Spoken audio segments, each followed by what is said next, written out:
عزیز طلباء السلام علیکم۔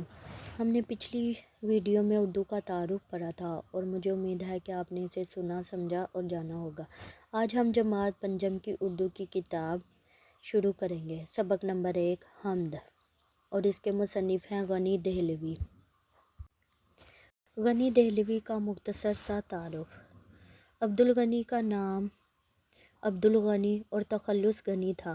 وہ تقریباً 1925 میں پیدا ہوئے۔ ان کی زندگی کا زیادہ حصہ تقسیم ہند سے پہلے دہلی میں گزرا۔ بعد میں حالات خراب ہونے کی وجہ سے انہیں اپنا گھر چھوڑنا پڑا اور وہ مختلف شہروں میں گھومتے رہے۔ کبھی حضرت نظام الدین اولیاء کے مزار پر جاتے، کبھی غریب نواز کی درگاہ پر حاضری دیتے۔ 1947 میں تقسیم کے دوران ان کے خاندان کے کچھ افراد قتل کر دیے گئے۔ اس کے بعد وہ پاکستان آ کر کراچی میں رہنے لگے۔ انہوں نے اردو زبان و ادب، خاص طور پر شاعری میں خدمات سر انجام دی۔ ان کی مشہور تصانیف میں شاخسار، اذان سحر، نسیم حجاز وغیرہ شامل ہیں۔ اب ہم آتے ہیں اپنے سبق کی طرف۔ حمد۔ حمد کسے کہتے ہیں؟ آپ شروع سے پڑھتے آ رہے ہیں۔ جس میں ہم اللہ تعالیٰ کی تعریف بیان کرتے ہیں، اس کی صفات بیان کرتے ہیں، اسے حمد کہتے ہیں۔ اس نظم میں شاعر نے کیا بیان کیا ہوا ہے؟ اس نظم میں یہ بتایا گیا ہے کہ اللہ تعالیٰ نے پوری کائنات کو بنایا ہے۔ اس نے زمین، آسمان، سورج، چاند، ستارے، دریا اور پہاڑ سب تخلیق کیے ہیں۔ پھولوں کی خوشبو، پانی کی روانگی اور قدرت کے جو حسین مناظر ہیں، وہ سب اللہ تعالیٰ کی قدرت کا ثبوت ہے۔ ہر چیز اللہ کی بنائی ہوئی ہے اور اس کی عظمت کو ظاہر کرتی ہے، اور ہمیں چاہیے کہ ہم ان کی نعمتوں کو دیکھ کر اللہ کا شکر ادا کریں۔ الفاظ معنی۔ شبنم۔ شبنم کہتے ہیں اوس، رات کی نمی کو۔ قدر۔ قدر کے معنی ہے قدرت، عزت اور شہرت۔ گلکاریاں، پھول بوٹے۔ خالق، پیدا کرنے والا۔ دشت، جنگل یا کسی ویران آباد علاقے کو کہتے ہیں۔ کون و مکان، دنیا جہاں۔ جلوہ گر، جلوہ گیری، اب ظاہر ہونا یعنی اپنی قدرت دکھانا۔ فلک کہتے ہیں آسمان۔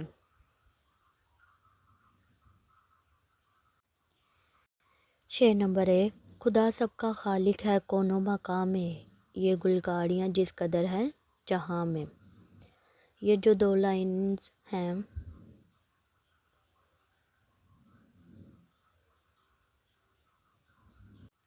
اسے ہم کہتے ہیں شعر۔ جو دو مصرعوں پر مشتمل ہوتا ہے، اسے ہم کہتے ہیں شعر۔ اور اردو شاعری میں ایسی نظم جس میں 3 یا 6 یا اس سے زیادہ مصرعے پر مشتمل ہوتا ہے، اسے کہتے ہیں بند، اور یہ نظم ہیات کی صورت میں ہے۔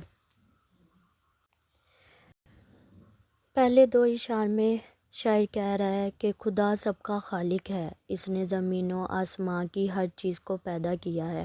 دنیا میں جتنی بھی خوبصورت چیزیں ہیں، جیسے پھول اور قدرت کے نظارے، یہ سب اللہ کی قدرت کا نتیجہ ہے۔ اللہ کی تخلیق اور کائنات کی خوبصورتی بیان کی گئی ہے اس شعر میں۔ پہلا بند۔ فلک، چاند، سورج، یہ روشن ستارے، پہاڑ اور دریا، یہ دلکش نظارے۔ پہاڑوں سے گرتے ہیں پانی کے دھارے، کہ شبنم نے پھولوں کے چہرے نکھارے۔ فلک، آسمان۔ نظارے مناظر کو کہتے ہیں۔ دھارے، چشمے، جو پانی کا بہاؤ ہوتا ہے۔ شبنم، شبنم کہتے ہیں اوس۔ نکھارے، روشن کیے یعنی صاف کیے۔ اس میں آسمان، چاند، سورج، ستارے، پہاڑ اور دریا کا ذکر کیا گیا ہے۔ شاعر بتاتا ہے کہ یہ سب چیزیں بہت خوبصورت ہیں اور اللہ تعالیٰ کی قدرت کی نشانیاں ہیں۔ ہر چیز اپنے اندر حسن رکھتی ہے اور جو ہمیں اللہ کی عظمت کا احساس دلاتی ہے۔ بند نمبر 2 خدا کی ہر ایک سمت جلوہ گری ہے، کہ نوری فضاؤں سے دنیا بری ہے۔ ہر ایک دشت شاداب کھیتی ہری ہے، یہ سب میرے مالک کی کاراگری ہے۔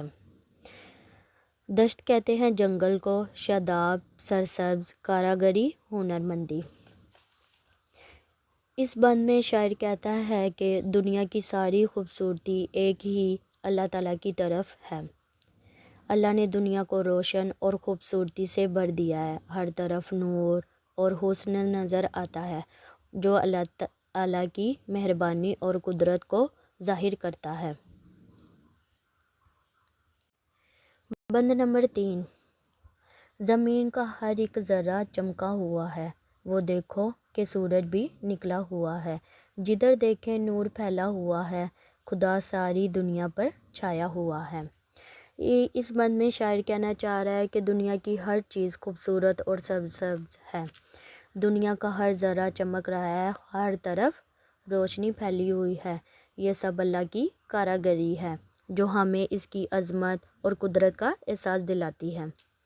ڈیئر اسٹوڈنٹس، میں امید کرتی ہوں کہ آج کا لیسن آپ کو سمجھ آ گیا ہوگا۔ Thank you.